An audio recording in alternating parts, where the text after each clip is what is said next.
Hello අද කඩෙන් කමුණේ කඩෙන් එහෙනම් කමු යා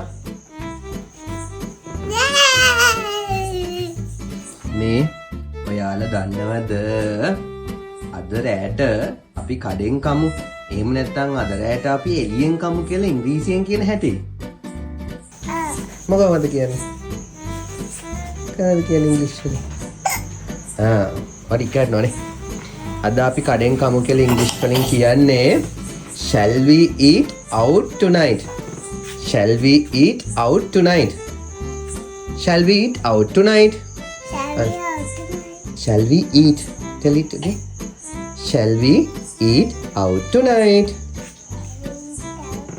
අන්න හරි එහෙම තමයි අපි ඉංග්‍රීසි වලින් කියන්නේ අද අපි රැට කඩෙන් කමු කියලා නෝනගේ ඉල්ලීමත් ඉතින් අහක දාන්න බෑනේ well you just can't say no to the wife's request can you අපි ඊයර එළියෙන් කෑවා so we ate out last night තෝසයක් කන්න හිතාගෙන තමයි Mr. Knight කුසිය restaurant එකට ගියේ we went to the Mr. Knight කුසිය restaurant with the intention of having some dosai එයාලගේ තෝස් එකට ඉල්ලුම වැඩි නිසාම වේලාසටින් ඉවර වෙලා.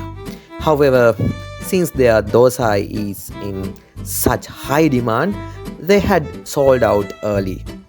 ඉතින් අපි තුන්දෙනා එක්ක වසවිස නැති ගමේ රසට ඉන්දියාප්ප කෑවා. Instead, the three of us had some healthy village style string hoppers. ලේන්සු රොටි දැක්කම ඉතින් දෙකක් ඉල්ලන්නම හිතුණා. When I saw ලේන්සු roti, I just had to order two. කෙල්ලට බිත්තර ආප්ප ඕන කිව්ව නිසා තුන්දෙනා එක්කම බිත්තර ආප්ප 3කටම වග කිව්වා. Since our daughter wanted an egg hopper, the three of us polished off 3 egg hoppers as well. ඔයත් හම්බන්තොට මයුරපුර තියෙන කුස්සිය රෙස්ටෝරන්ට් එකෙන් කාලා බලන්නකො දවසක ආස හිතෙයි.